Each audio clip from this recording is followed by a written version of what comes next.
Guys, welcome back to the video. তোমরা আমাকে এইভাবে খুব কমই দেখো। অ্যাকচুয়ালি আমি বাড়ি এসেছি, আর বাড়ি এসে ক্ষেতের মধ্যে আমি উচ্ছে তুলতে এসেছি, তাই আমাকে এইভাবে দেখাচ্ছে।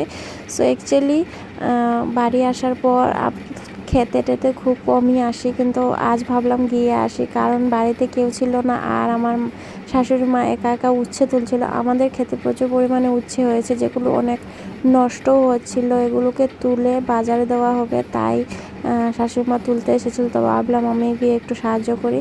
সো দেখো, এখানে অনেকগুলো উচ্ছে আছে যেগুলো নষ্ট হয়ে যাচ্ছে। দেখে না আমার প্রচণ্ড খারাপ লাগছিল। কেন জানি না, আমার কোনো ব্যবহারের জিনিস বা খাওয়ার জিনিস নষ্ট হলেই আমার প্রচণ্ড খারাপ লাগে।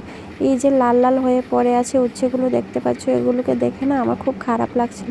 শুধুমাত্র সবুজ উচ্ছেগুলোকে তোলা হচ্ছিল বাজারে নিয়ে যাওয়ার জন্য, আর এই যে হলুদ হয়ে গেছে যেগুলো, এগুলোকে পেরে পেরে ফেলে দেওয়া হচ্ছিলো, বা গাছে যেগুলো থেকে যাচ্ছে এগুলো ফেটে ফেটে মানে পড়ে যাচ্ছিল। দেখে আমার খুব খারাপ লাগছিল। যাই হোক, উচ্ছে কার কার ভালো লাগে খেতে প্লিজ আমাকে কমেন্ট করে বলো।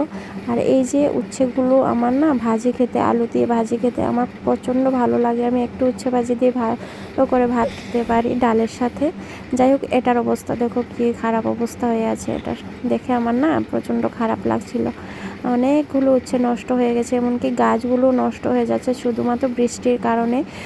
বৃষ্টি না থাকার দরুন না গাছগুলো জ্বলে যাচ্ছিল। পুরো মার্চ মাস এক ফোঁটাও বৃষ্টি হয়নি আমাদের দিকে।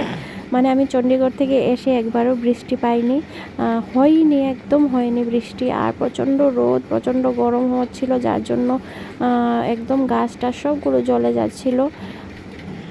এই যে উচ্ছেগুলো পাড়া হচ্ছে, এগুলো থেকে শুধুমাত্র তাজা উচ্ছেগুলো, সবুজ উচ্ছেগুলো বাজারে নিয়ে যাওয়া হবে। এমনকি বাজারে উচ্ছের দাম অনেক কম। দেখা হচ্ছে পরের ভিডিওতে। বাই।